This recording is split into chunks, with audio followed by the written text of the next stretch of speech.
viimasega nüüd nii päris nõus küll ei ole, et ma ka vaielda ja et ikka võib ja arvestades tänase päevaga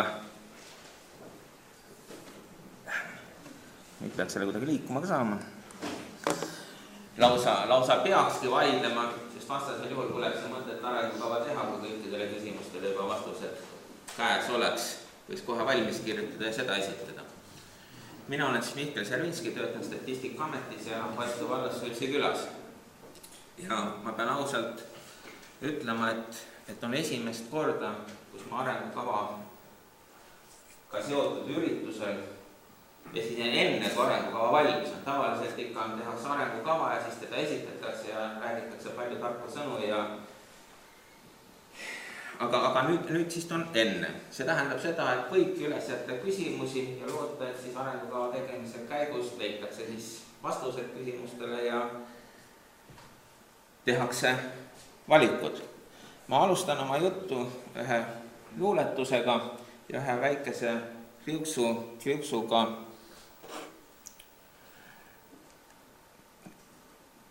jutust. Luuletus on Hando Runnelilt Ma tean, et päike liigub. Te loete seda ise, sest minu deklameerimisvõimed väga kõrged ei ole. Aga seal on vähemalt kaks sügavat mõtet. Üks on konstanteering, et Eestis on piirkondi, mis jäävad tühjaks ja kaks viimast rõda, et peale kasvanud põlved ei küsigi su käest, räägivad targema sõnastusega või keerulisema sõnastusega, kuidas on siis põlvkondade vahelise ja nõnda edasi. Põlvkondade vahelistest seostest. Ma loodan väga, et selle arengukava tegemise käigus osalevad hästi palju noori inimesi, et minusugused vanad inimesed võib-olla annavad nõu, sest mida mina tahan, on selge, et arst mu juurde kiiresti tuleb, kui häda käes on ja näiteks treenspordiväljakud ja kõik muud sellised asjad võivad ju minu pärast tegemata olla, aga ma arvan, et minu mõtted ei ole päris need, mis asja edasi viivad. Aga jutt on selline. Kujutage ette, et te lähete poodi. Ja te tahate osta endale pintsakut. Ja te käite riiulite vahel ja valite välja ühe, mis teile hinna poolest sobib ja värv meeldib ja tegumood on ka selline ja siis te proovite. Panete pintsaku selga ja tuleb välja, et see pintsak on teile natukene suur. No mida te teete? Kõigepealt palute müüjat, et äkki ta leiaks nagu veidi teistsuguse numbri, mis teile sobib. No kui tuleb välja, et sellist numbrit parasjagu ei ole, siis mõtlete, et äkki annab rätsetada kuidagi kohendada. No pintsakuga võib-olla on see raske, aga pükste juures ikka lühemaks teha tuleb sageli. No jõuate järeldusele, et see ka päris mõistlik ei ole. No mida te siis teete? No lähete kas uut pintsakut või teistsugust mudelit valima või jätate ostu tegemata. No tegelikult on selle asja juures ju üks võimalus veel. Et ostate pintsaku ära, lähete koju ja hakkate lihtsalt rohkem sööma. Sööte ja pintsak ongi teil üks päev paras. Tundub natukene imelik ja ega ma ei teagi, et keegi seda niiviisi teinud oleks. Aga kui ma mõtlen selle peale, kuidas me käitume rahvastikuga, siis me just niiviisi teeme.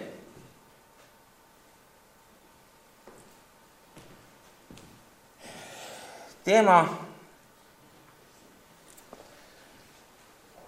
tähendab rahvastikuteadus, ei ole raketiteadus. Aga ega ta nüüd nii päris lihtne asi ka ei ole, et seal keerulisi kohti ei ole, aga nagu igas asjas on terve rida selliseid rusikareegleid. Ja enam kui oma juttu edasi lähen, siis ma mõned tahaksin teile meelde tuletada, mida te kõik kindlasti teate. Aga jälle see samane asi, mis selle pintsaku jutu juures on, et kui elu läheb, siis nagu kipume ära unustama.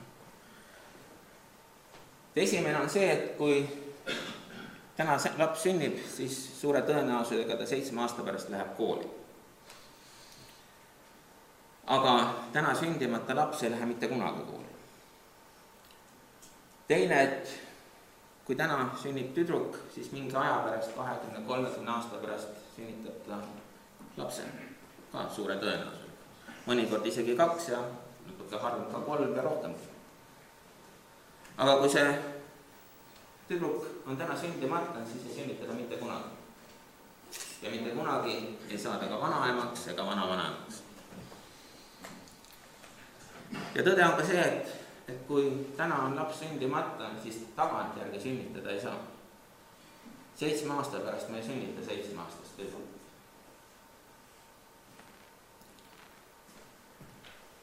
Ja pikas perspektiivis on ikkagi üldiselt niiviisi, et see elanike arv sõltub ikka sündidest, sündide surmade vahest.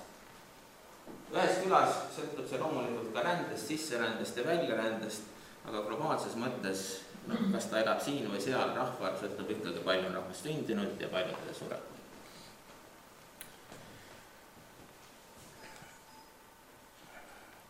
Nii, teema oli küll meie ja maailm, aga ma hakkaks maailmast peale ja liiguks siis meie poole.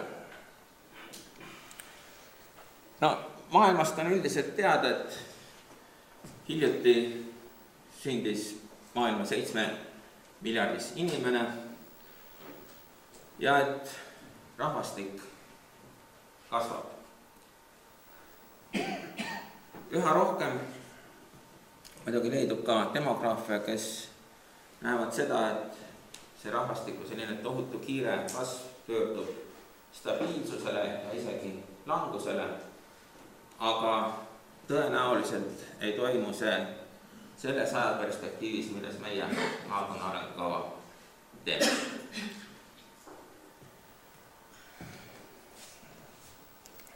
Järgmise graafiku peal on ÜRO rahvastikuprognoos, see on 2100 aastani, seal on erinevad versioonid, näete ka, et selline põhiversioon kipub stabiilsuse poole. Aga sellega võiks nagu sellest maailma rahvastikust nagu isegi piirduda, et kasvab ja aga päris nii lihtne see ei ole, sest piirkonniti toimub see protsess ka oluliselt erinevalt. Euroopat me vaatame natukene hiljem, aga maailmas peaks muutuma ikka kõige kiiremini kasvavaks rahvastikuks Aafrika, täna me räägime Hiinast, Indiast, me oleme sellega harjunud ja mina küll päris täpselt ei oska öelda, mida see Aafrika rahvaarvu kasvamine meile kaasa toob. Ilmselt need protsessid on veidi teistsugused kui see harjumuspärane Hiina ja India. Sest eriti kui me mõtleme Hiina peale, siis see on oluliselt teine riik kui Aafrika. Maailmas muidugi selle rahvaarvu on palju teemasid, aga tegelikult üks oluline selline mõtlemise koht on, et palju see emake maa siis inimesi üldse suudab ära toita. Toomas Malthus, see tuntud jutt sellest, et ühed asjad ehk rahvaarv kasvab geomeetrilises progressioonis ja need ressursid aritmeetilises progressioonis ja seal on vastuolud, on üldiselt tuntud. Aga mõtlemiseks teile üks teine tsitaat minu lapsepõlve lemmikkirjanikult Isaac Asimovilt, kes kuskil 50. aastatel kirjutanud loos jõuab järeldusele, et see kuskil 8 miljardit oleks see piir. Ma ei ütle, et see on õige või vale, aga kindlasti kuskil ressurssi ja inimeste arvu juures toimub see koht, kus nagu kasv muutub keeruliseks. Ja kui me mõtleme 7 ja 8 miljardi peale, siis vähemalt ühe inimese arvates on see koht, kus võib toimuda murre. Euroopa. Siin ma kasutan üldiselt Eurostati rahvastikuprognoose, lihtsalt Eurostati rahvastikuprognoosi detailsemad andmed on mulle lihtsamini kättesaadavad kui ÜRO rahvastikuprognoosi asjad. Selle graafiku all oli viide, kui te tahate allikas, tähendab, kust olid need ÜRO andmed võetud. Seal on ÜRO prognoosid praktiliselt kõikide või enamuse maailma riikide kohta, kes tahab, saab selle kätte internetist täiesti kätte saada. Aga siin siis üks joon Euroliidu rahvastiku arvu muutus, see prognoos, ja teine joon siis Eesti rahvastiku arvu muutuse prognoos. Ehk näeme seda, et Euroopa Liit kasvab mõningat aega ja siis muutub rahvaarvu kasv languseks. Ja seal on ka muidugi erinevad versioonid selle hiilust, põhiversioon võetud. Ja sama prognoosi järgi siis Eesti rahvaarv ilusti lineaarselt langemas.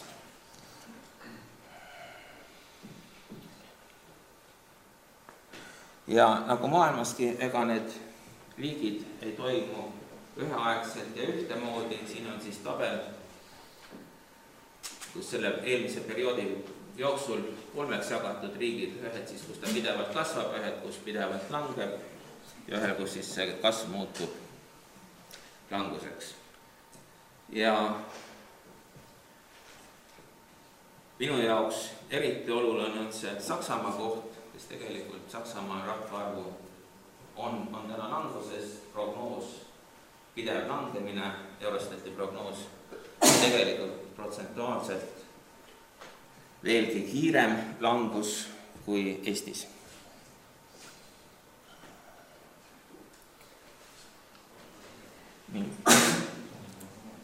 Ja siin on nüüd 20 ja 64 aastaste arvu muutus Euroopa Liidu liikmesriikides. Ehk see on siis see kõige parem tööiga. Ja siin me näeme, et mõningadki riigid, mis ütleme nagu poleks kasvanud, aga vanuse struktuur muutub, Soomes näiteks. Ehk see surve meie Eesti tööturule, tööjõu väljamule võib siit oluliselt suurendada. Sellest tuleb natukene hiljem ka juttu.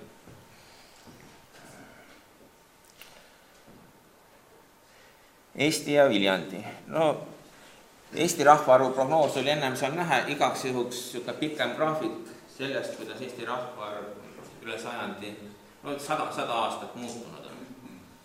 Lihtsalt võib-olla huvitav vaadata. Need tulbad on seal lihtsalt sellepärast, et Eurostat annab 5-aastase prognoosi seekorral ja seda ei saa siis niiviisi proportsionaalselt ilusti panna.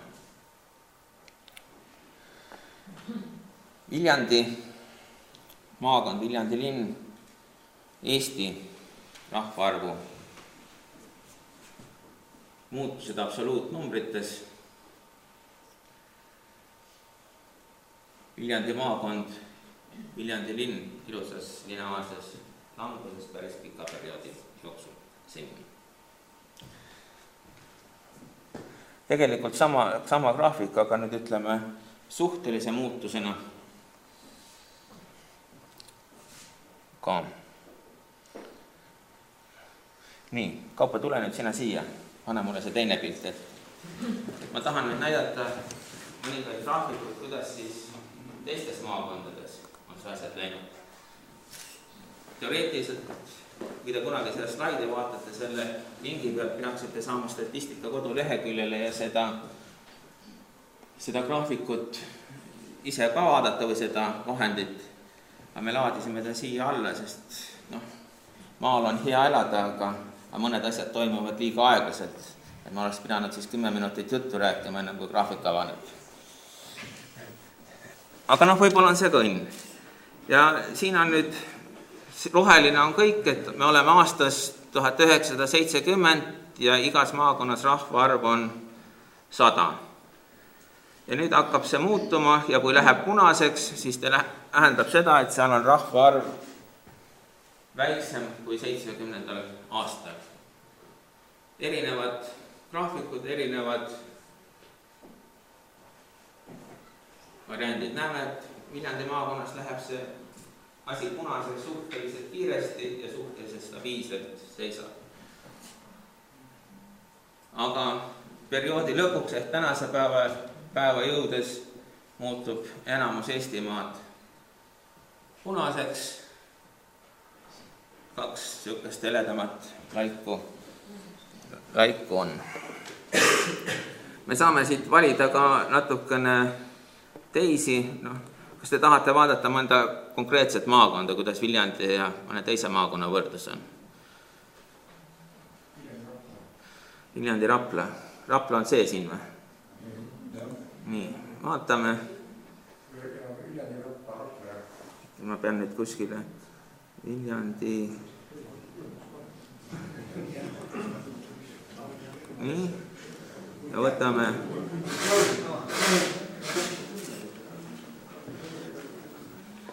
Kui te tahate pilti liikuvana näha, siis saab siit jälle uuesti selle käima panna, aga seal tekivad siis alla sellised graafikud. Viljandi on ülemine, seal on lihtsalt see arvukene mingil hetkel oli suurem. Aga nüüd on Lääne-Viru maakond. Maakonnad on Rapla maakonnad. Nii et kui te lähete sinna koduleheküljele, saate siin ilusti vaadata, mis toimub teistes maakondades. Kaupa, tule hea, pane mulle nüüd see tagasi, see eelmine. Ma lihtsalt kardan seda, et ma panen võõras arvutis kuskile risti ja siis ma ootan jälle 20 minutit ka midagi või 10 minutit või ma ei tea päris kui kaua. Nii, aga nüüd on graafiks on ajalehes ka ilmunud, et mis siis Viljandi maakonnast edasi saab. Kõigepealt, ega sihukest tõsiteaduslikku rahvastiku prognoosi Viljandi maakonnas ja Viljandi linnast täna tehtud ei ole. Kuskil imetegemise ajal Kalev Katus tegi viimase sellise rahvastiku prognoosi ja selle pessimistlikuma versiooni kohaselt peaks täna maakonnas olema natukene üle 60 000 elaniku. Te võite öelda, et need prognoosid ei näita mitte midagi. Eks nad ikka midagi näitavad ja näitavad seda meie mõtlemist ja meie optimismi imetegemise ajal. Aga täna on seis teine ja need jooned, mis ma olen edasi pannud, on siis kahe loogika järgi. See nii-öelda optimistlikum stsenaarium on selline, et kui Viljandi maakonna ja Viljandi linna rahvaarv muutuks samas tempos nagu Eurostati prognoosi kohaselt Eesti rahvaarv. Ühesõnaga, et meie maakonna rahvastiku osakaal jääks Eestis samaks. Ja alumene joon on siis lihtsalt selle lineaarse protsessi, kuskil 20 aastat toimunud lineaarse protsessi pikendus.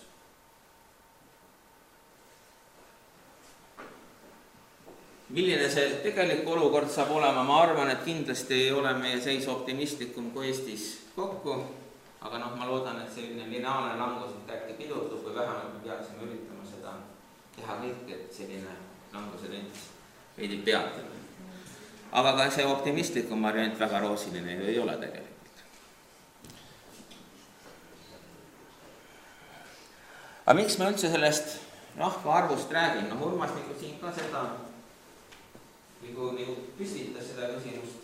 Tegelikult mina näen siin mitut põhjust, aga kahest siis täna natukene juttu. Üks on tsitaat professor Ene-Margit Tiidult, kus on siis öeldud, et teatud piirist allpool lihtsalt nagu sellel liigil ja kultuuril kaob mõte ära, kas on miljon või natukene vähem või rohkem, ma ei tea. Aga ega me selle oma kultuuri säilimise piiri juures ilmselt ikkagi oleme. Maakonnas me ei räägi võib-olla kultuurist, aga maakond jääb lihtsalt üheks, kui inimesi ei ole. Et see on üks põhjus, et kui me tahame, et siin maamunal eesti keelt edasi räägitakse, siis peab ikkagi teatud hulk inimesi olema.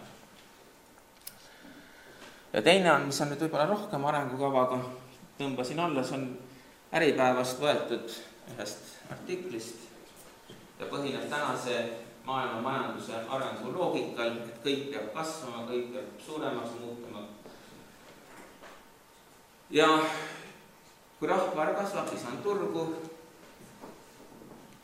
Ja kui seda ei ole, siis nagu asjal ei olegi mõte.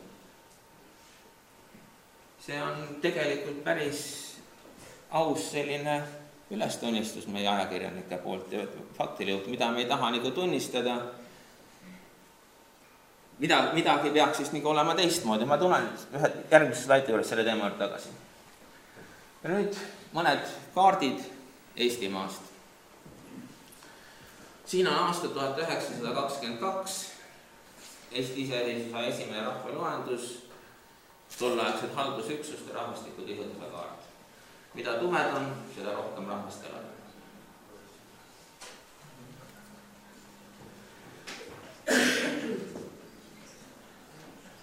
Nii, siin on nüüd aasta 2008, lihtsalt mul oli see kaart võtta. Vahemikud on peaaegu samad. Lihtsalt etteotsa on üks vahemik juurde tulnud, tolle lihtsalt nii väikese rahvastikutihedusega omavalitsusüksus ei olnud. No muutused peaksid olema isegi ilma kommentaarideta selgelt ja näha, mis on toimunud. Eks ta natukene petab, kui linnades elatakse, see linnapunkt on nagu väike visuaalselt, aga see on selge. Ja nüüd ma võtsin ajakirjandusest jälle ühe järgmise pildi, sealt aastanumbrit ei olnud, aga kaart suhteliselt ilmekas. No, mõned kommentaarid siia juurde. No kõigepealt näitab see seda, et kui me räägime rahvastikust, siis minu arvates Viljandi maakonnal üksi või midagi kavandada eriti ei ole mõtet. See, mida selle pildikese peal nimetatakse tühermaaks, et need piirkonnad peaksid nagu ühiselt selle asja peale mõtlema.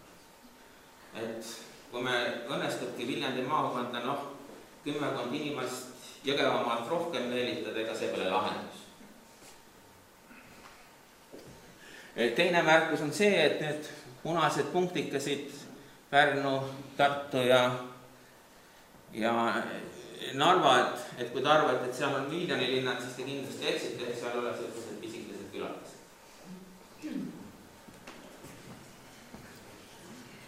Aga jälle definitsioonid, mis see tühermaa on, ega seal päris tühi ka ei ole ja mis ta on. Aga üks mõtlemise koht. Ja kui te tuletate meelde 2 esimest kaardi, siis ega ta nüüd päris laest võetud võimalus ka ju ei ole. Aga siia mõtlemiseks üks tsitaat Rein Taageveralt. See on vahendatud tsitaat, ma ei leidnud originaali, aga ma olen üsna veendunud, et vähemalt autor on allikas. On õige tähendab, et see on Taageveralt oma.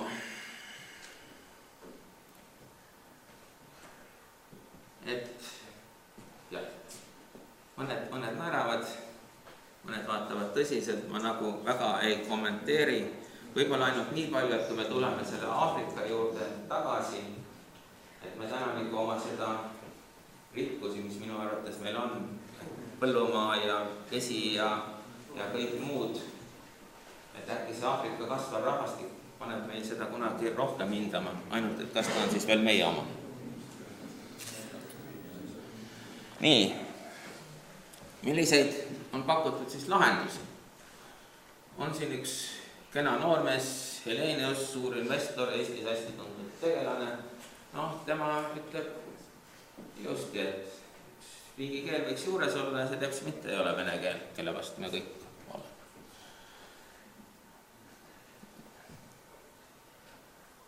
Nii.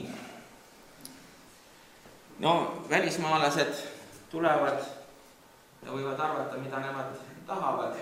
Aga tegelikult minu arust hoopis masendavam mõte oli, kui te homme on ühed talgud, paar aastat tagasi olid ka talgud, aga mis olid siis mõttetalgud.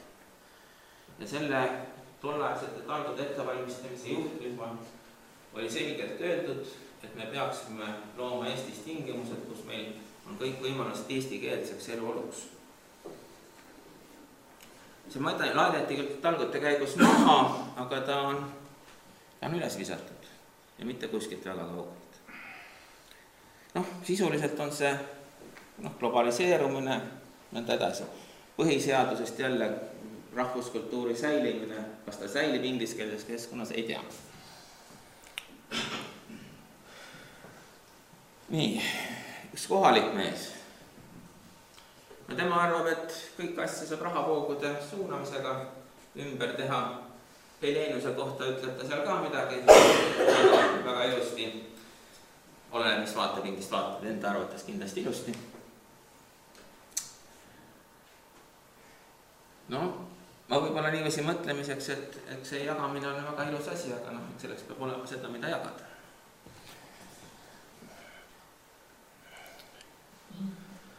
Nii, jälle üks tuntud kodanik, kes tegelikult see esimene mõte on minu arvates selline, mille üle peaks võib-olla siis mõtlema niiviisi, et kui me tahame, et see inimesed tulevad, ma räägin Viljandimaast, et kas nad tulevad siia, tunnevad ennast siin hästi, et kas nad on siin oodatud. Arengukavas kindlasti koht, mille üle tasuks mõelda. Ja ma julgen väita, et teps mitte kõik kohad ei ole need, kus uus tulija väga oodatud oleks. Ja järgmine siis see hästi tuntud hoiatus, et kui võõramaalasi sisse ei too, et siis me lihtsalt jääme jängi ja ei suuda kõik oma neid vanureid ja kõiki muid asju üleval pidada. No, selle vananemise teema juurde tulen natuke hiljem tagasi. Lennart Merelt, üks tsitaat, siis ta veel presidenti ei olnud, kui ta seda ütles presidendile enam ei öelnud. Ja täna mitukümmend aastat hiljem sellest šokist, mida me mäletasime, tundub selline šokk hakkab meelest minema. Sest täna, tol korral, seal oli 13 000 inimest, täna eksperdid räägavad 20–40 000 inimesest võõrtööjõust aastas, mis võiks Eesti majandusele vajalikud olla. 13 oli šokk, 40 meie arvates täna ei ole šokk. Aga õnneks on see koht, mille ma nagu ütlesin, et oma arengukava tegemise juures arvestamiseks võib ise küsimus, palju me saame üldse siin midagi muuta. Ja nüüd jälle üks mees, Heido Vitsur. Ja tegelikult võib olla minu jaoks kõige raskem küsimus, et ükskõik mida me teeme, minu arvates, kui ei muutu väärtushoiangud, hinnangud väärtustele, siis kõik need ingliskeeled ja kõik muud asjad tulevad nii või teisiti, kui me hakkame väärtustama seda, mis meil täna on. Aga palju on võimalik siin ühes maakonnas nende väärtushoiakute muutmisel teha. Ja või õigemini, kas need väärtushoiakud hakkavad muutuma või peavad muutuma maailmas nii või teisiti, küsimus on, kas meie nii kaua vastu peab.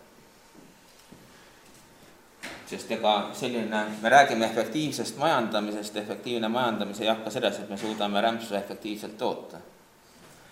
Ehk on see äraviskamine. Nii, vahe kokkuvõte selle rahvastiku kahanemise teema juurde.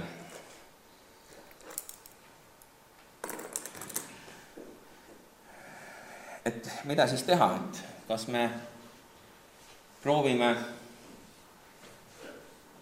taastada seda olukorda, et rahvaarv hakkas kasvama, mille arvelt proovime leida mingisuguseid uusi arengumudeleid, mis toimuksid edukalt ka sellisel puhul, kus rahvastik kahaneb. On väärikas vananemine, et on ka olemas väärikas kahanemine. Mis on võõrtööle ülemineku hind?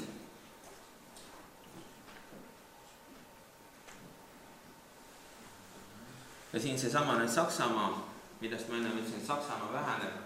Tegelikult viimasel ajal Saksamaast palju räägitakse ja soovitakse jälle saksa keelt hakata rohkem õppima ja nõnda edasi, et Eesti Panga juht ei saa ilma saksa keelt hakkama. Tegelikult kui Saksamaa läheb seda teed, et hakkab oma seda kahanevat rahvastikku võõrtööjõu arvel kompenseerima, siis ma küll ei näe, kuidas meie teisiti välja tuleme. Aga kui tema leiab mingeid muid lahendusi, äkki me saame sinna kilu ette siis ka minna. Aga ma ei tea, mis toimub Saksamaal.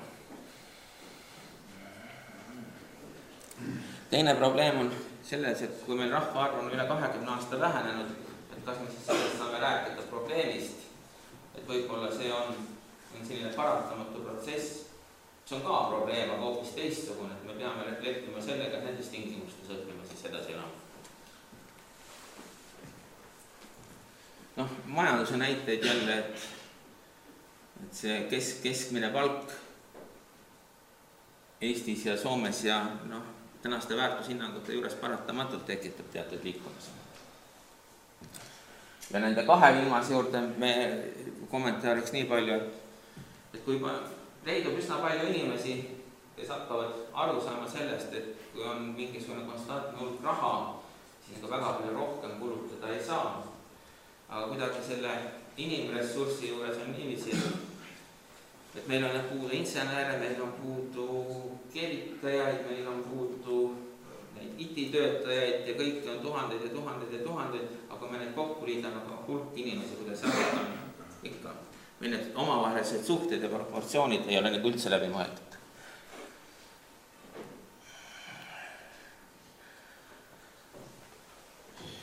Ja vahekokkuvõtteks veel 3. slaid. Erik Tergi mõte siis, et küsimus on sellest, kuidas me uues keskkonnas hakkama saame. Ja jälle Toomas Maltuse mõte sellest, et kui me seda unistust või sinilindu taga ajame püüda, et äkki me kaotame ka need väärtused, mis meil juba täna käes. Et ka ühesõnaga need püüdlused, unistused peavad olema, aga nad peavad ka teatud mõttes realistlikud olema. Nii, vanustruktuurist. Esialgselt ma panin see pealkirja Eesti ja Viljandi vananemine, mis oleks võib-olla kõige õigem ja kõige täpsem olnud ja siis ma nagu mõtlesin, et vananemisel on antud niisugune halb kõla, et ma küll ei tahaks nagu sellest teemast seda käsitleda. Siis ma panin vanusestruktuurist. Kõige tüüpilisemad asjad, pildid, mida näidatakse vanusestruktuurist rääkides, on rahvastiku puud.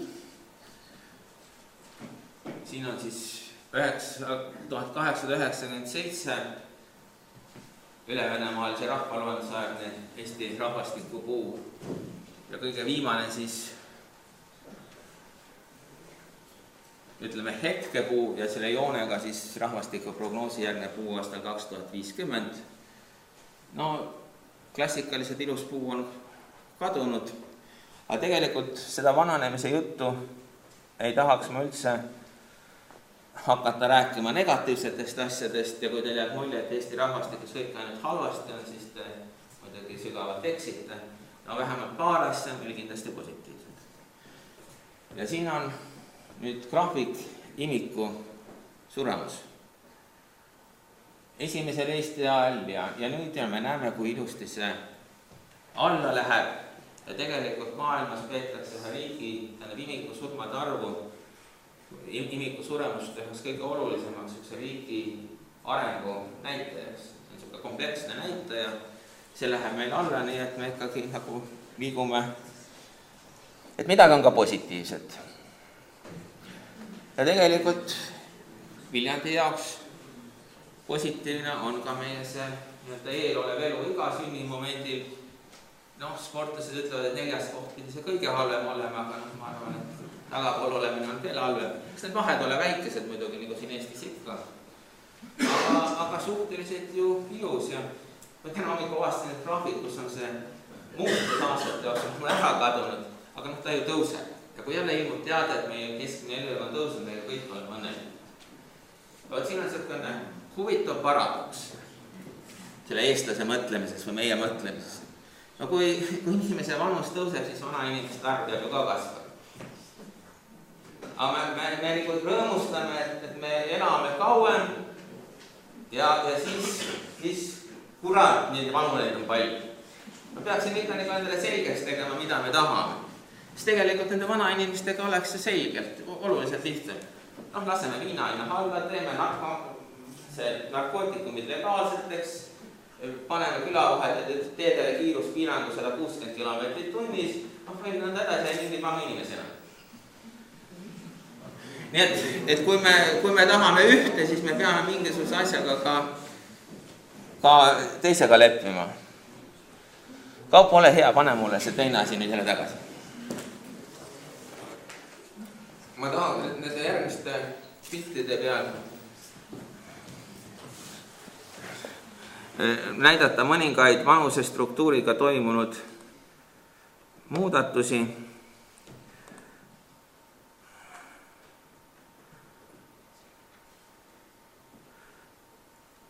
Nii, see on üks minu lemmikpilte ja siin on siis peal demograafiline tööturu surveindeks. Seda arvutatakse niiviisi, et lugejas on 5–14 aastaste inimeste arv ja nimetajas on 55–64 aastaste inimeste arv. Ja tõlgendatakse seda niiviisi, et siis esimene see grupp on nagu tööturule potentsiaalselt sisenejad ja teised on siis tööturult potentsiaalselt äraminejad. Ja kui näitaja on ühest suurem, siis tulijaid on rohkem ja kui on ühest väiksem, siis tulijaid on,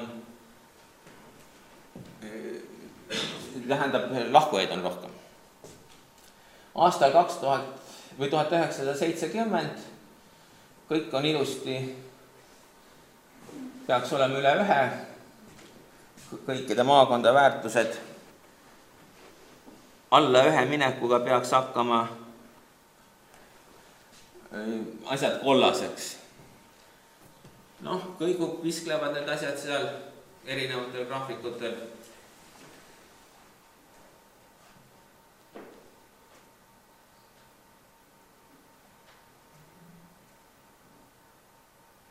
Hakkavad mõned maakonnad minema kollaseks ja me jõuame tänasesse päeva, kõik Eesti maakonnad on näitaja alla 1, et üle Eesti on seis. Tartus on nibin-nabin, aga kus pidevalt on olukord, kus tööturule potentsiaalselt siseneb vähem inimesi, kui sealt vanusega välja langeb. Nii.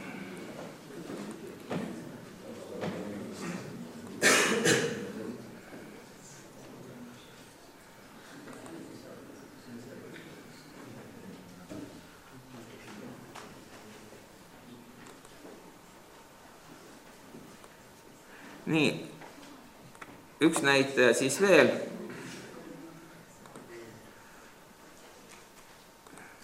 Paneme Viljandi siia alla, teistmoodi graafiku peale.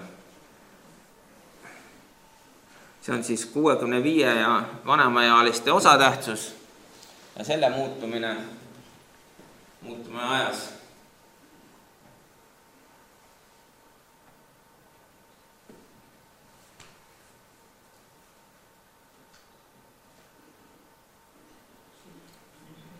Nagu ma ütlesin, et need on Statistikaameti koduleheküljel olemas. Ma väga pikalt ei kommenteerita, saate koju minna ja kui tahad ise ka vaadata, mõtlen teiste maakondadega võrrelda, erinevaid graafikuvorme sealt vaadata. Kas ma nüüd võin kinni panna, ma enam seda ei taha? Igaks juhuks äkki tahad? Äkki tahan, äkki on küsimusi pärast.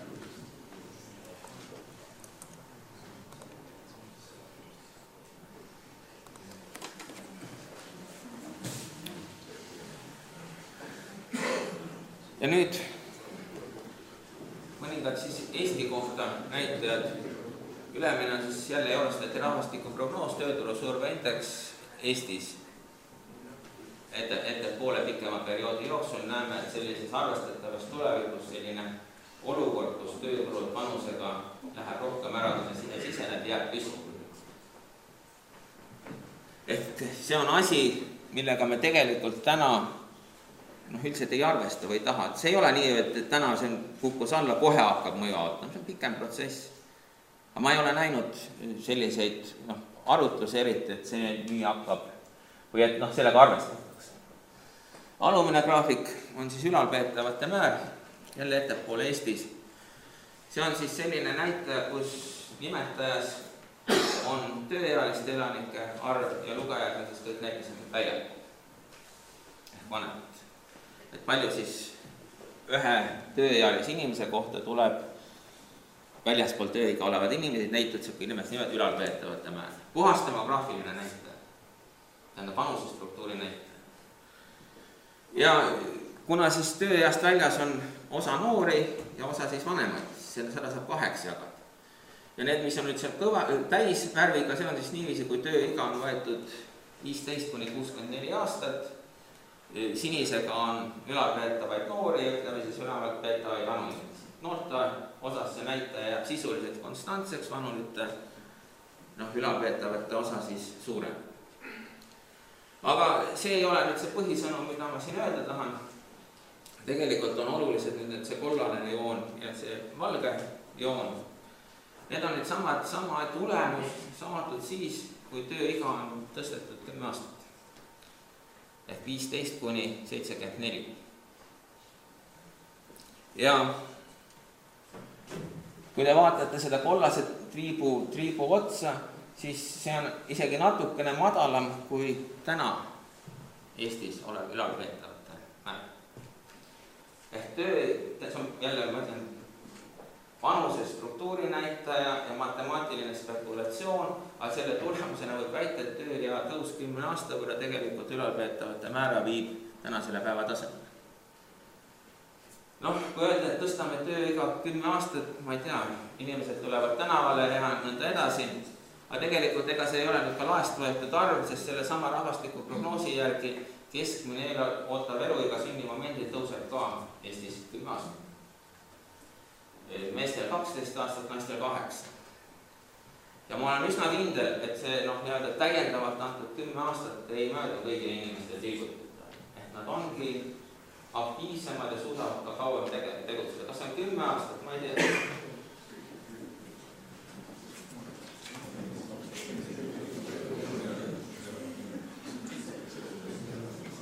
Järgmine graafik. Siin on nüüd hõivatute poolt ülalpeetavate määr Eestis. See on nüüd, kuidas ma ütleksin, selline tegelik. Tööl käivad inimeste on nimetaja, see lugejas on need inimesed, kes ei käi töös. Siin ei ole vanusega midagi vist. Ja see graafik on selles mõttes huvitav, et te näete, et kui olid meil need majanduses head aastad, kuidas see näitaja läks alla, inimestel oli tööd, inimesed käisid ja seda hõivatute poolt ülalpeetavate määr vähenes. Ja siis tuli masu ja see läks jube järsult üles. Need 2 sellist pisikest usikest, mis seal on, see on nüüd erineva hõive määraga arvustatud asjad, aga nüüd rahvastiku prognoosi järgi, et kui see hõive määrad milline on, et kuidas siis see vanuse struktuur. Kui te vaatate seda graafikut, siis see vanuse struktuuri mõju sellele hõivatute arvul on selline lauge, natukene hinnavirvetus. Ja see majanduse mõju, ehk töökohtade kadumise mõju on ikka nagu selge torm. Ja ma julgen küll täna vähemalt mõtta üles visata sellise küsimuse, et me natuke võib-olla liialdame selle vanaduse jutuga, seda enam, et me seda ise tahame vanemate inimeste arvu tõusu ja natuke alahindame selle majanduse ja töökohtade olemas. Kui on tööd, siis suudetakse ka need vanad inimesed ülal pidada, nad suudavad ise teha, kui tööd ei ole, siis on jama.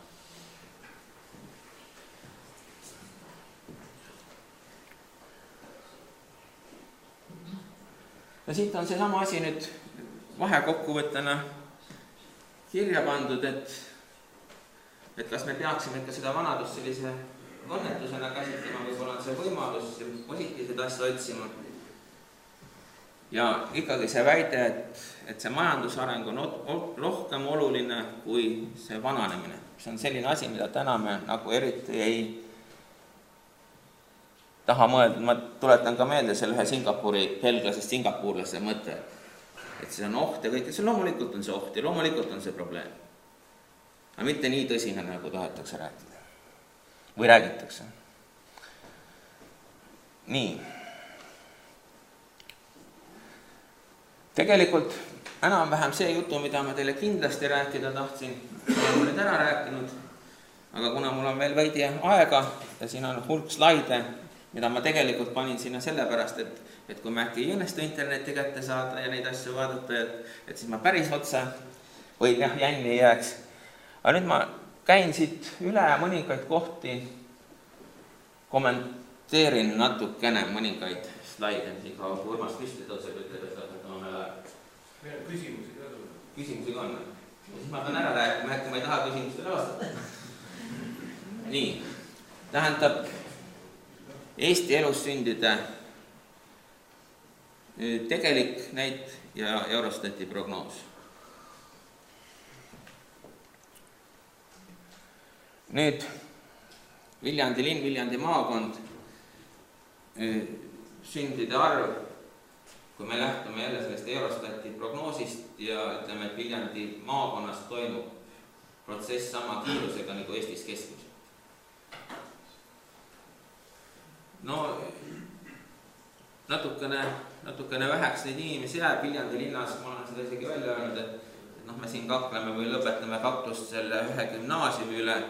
Tegelikult viimane aeg on hakata mõtlema selle üle, mitu põhikooli seal vaja. 10 aastat mõtleme, 10 aastat kakleme, 25 aasta pärast siis on juba vaja kiiresti midagi kinni panna. Kui see graafik õige on. Ma võin ju ka eksida, ma väga loodan, et ma eksin. Siin on Viljandi maakonna ja Viljandi linna rahvaarvu ja elussündide arvu osakaal. Siin on, kui me vaatame need ülemist asja, siin on trend on peale pandud, sest need numbrid on suhteliselt väiksed ja hästi visklevad. Siis me näeme, et mingisugune hetkel oli meil ju päris hea, et rahvastik oli nagu osakaal oli väiksem, aga sündi oli nagu suhteliselt rohkem. Nüüd on see seis muutunud. Ja järgmise graafiku peal on ka minu arvates põhjus näha, mis on siis seotud ka vanuse struktuuriga. Ehk siis 20–30 aastased naised ja nende siis muutus, 100% on võetud see 70 aasta. Täiesti loogiline on, et kui nüüd paremas sünnituseas naiste rahvad maakonnast ära läheb või neid väheneb, eks siis tekib ka sünde. On vähem. Nii et kui me tahame oma sündide arvu tõsta, siis me peaksime need 20 ja 34 aastased naised kuidagi maakonda tagasi saama. Ma ei tea, kuidas, aga see on nagu oluline. Üks nähtus, et Viljandi naised sünnitavad veidi varem.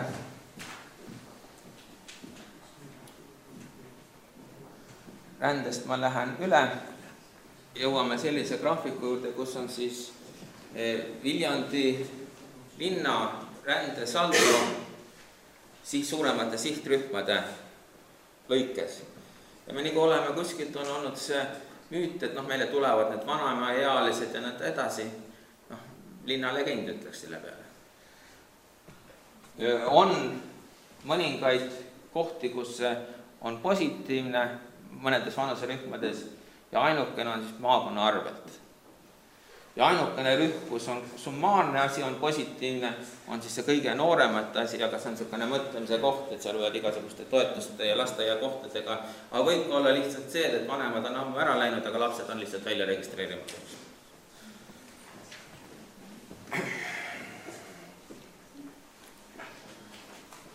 Ja sama pilt Viljandi maakonna kohta.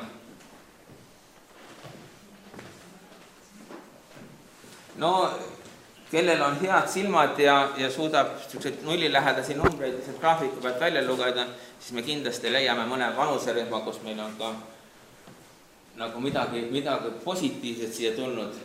Aga üldiselt ikka, kui minnakse, siis sellist selget rühma, et keegi tahaks ja väga tagasi tulla, nagu ei ole.